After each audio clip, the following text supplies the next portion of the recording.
Greetings, everyone. Pete Pardo here from Sea of Tranquility. Welcome to another episode of What's Hot with Sea of Tranquility, bringing you new album reviews all the damn time, no longer just on Wednesdays, right? I think how much longer do I have to keep saying that until people realize that Wednesday is just not the only day for reviews anymore. Now you can get them whenever during the week from myself or anybody else on the channel who wants to deliver a new album review for our What's Hot series, right? Today we're going to take a look at the brand new instrumental solo album from one of the great guitar players of today.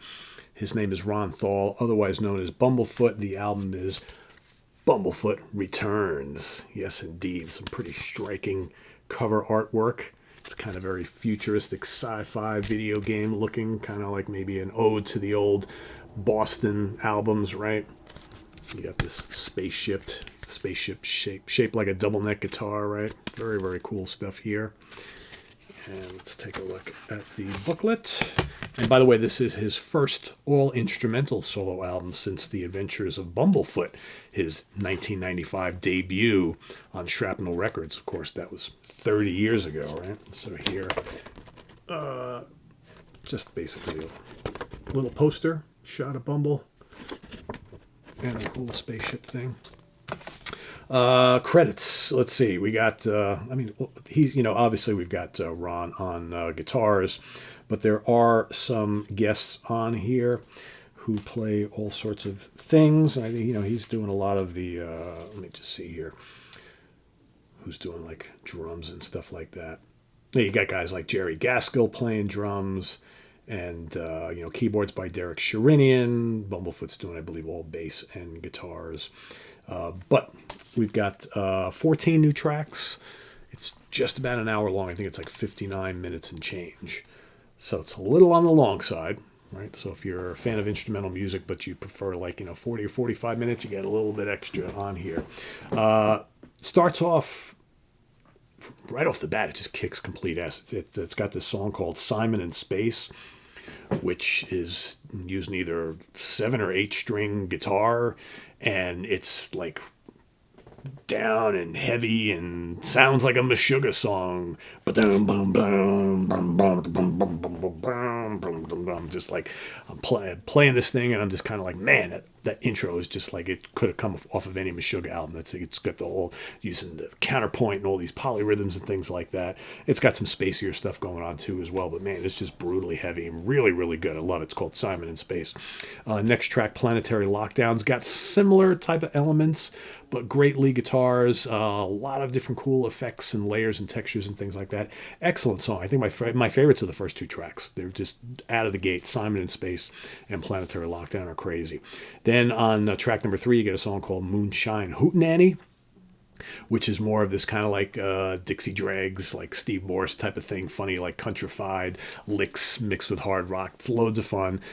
Chopin Waltz is up next, and that's got some really cool kind of classical stuff. There's some blazing electric neoclassical stuff there, right? Kind of going back to his like shrapnel roots, so to speak. That's also really cool. The next track is called Monstruoso. That features Steve Vai, him trading off with Steve Vai. As soon as you hear Vai, he's there. But Bumble's an amazing, amazing player too, so it's kind of cool to hear both guys on there. I wish the track was longer. Then you got Monstruoso 2, Departure. And then the next track is called Sintaku, which is pretty neat.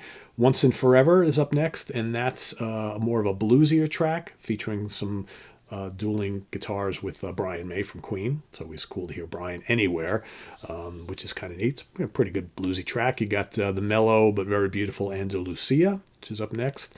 Then you got a duel with none other than Guthrie Govan, however he says his name. I never know how to say his last name. Been probably saying it wrong for a million years.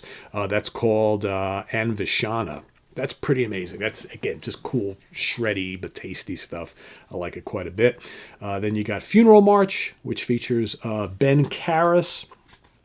And, of course, Ben Karras is on violin. So pretty nice stuff. And Ben also, that's the one track he's featured on. And then you got the kind of funky hard rock of Griggstown Crossing. Good grooves, good guitar licks on that. Starts off really, really funky and groovy. It just comes snapping clean guitars from Bumblefoot, and then it gets a little bit more hard rocking and heavier as the track goes on. Then you got The Thread, which is big and majestic, tasty guitars there, and then Lift Off is the last track, and that's more of kind of like a space rock type of thing, kind of proggy, right? Pretty good. I like it. I think there's some amazing playing from him on here. The cool thing about this album is that it's not predictable at all.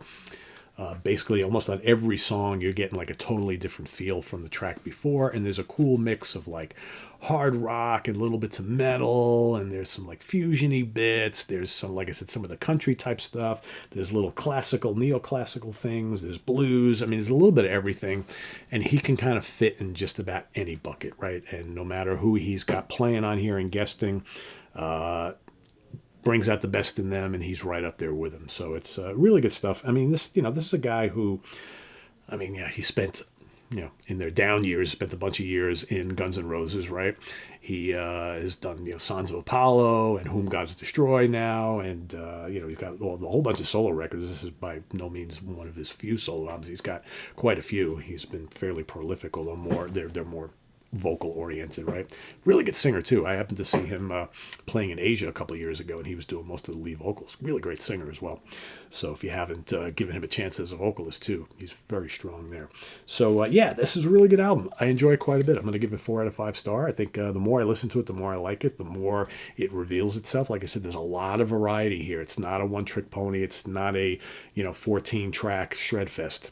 Although there's plenty of great playing on here, but he's definitely got lots of feels and vibes going on, lots of layers, lots of textures, a lot of different sounds.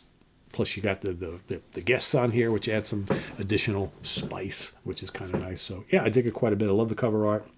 I think it's produced well, and like I said, if you like heavy stuff, you got heavy stuff. You like fusion-y stuff, you got that. Little country stuff, little bluesy stuff. There's a little bit of everything. Hard rock, little neoclassical, a little bit of everything. Very, very cool stuff. So go check it out. And this is on, I think it's just Bumblefoot Music. Yeah, he just basically put this out himself. So yeah, go check it out. Let us know what you think if you've already heard it. I'll see if I can get you a link somewhere where you can listen to it, so you can go click away right after you watch the review. And we'll see you soon here with more stuff. Visit us on the web at www.seaoftranquility.org. We're on Facebook. We're on YouTube all together, all the damn time. Please subscribe if you haven't already, and click on that notification bell so you get alerted of all of our content as a post. And please do hit the like button before you leave. Also down below, we'll get the links to our Ko-Fi page for channel donations, our merch page, our Cameo page, and the Sea of Tranquility membership options, all down below. Thank you in advance for all your support, folks. Greatly appreciate it, and we'll see you soon here with more stuff. I'm Pete Pardo. Thanks for watching. Bye-bye.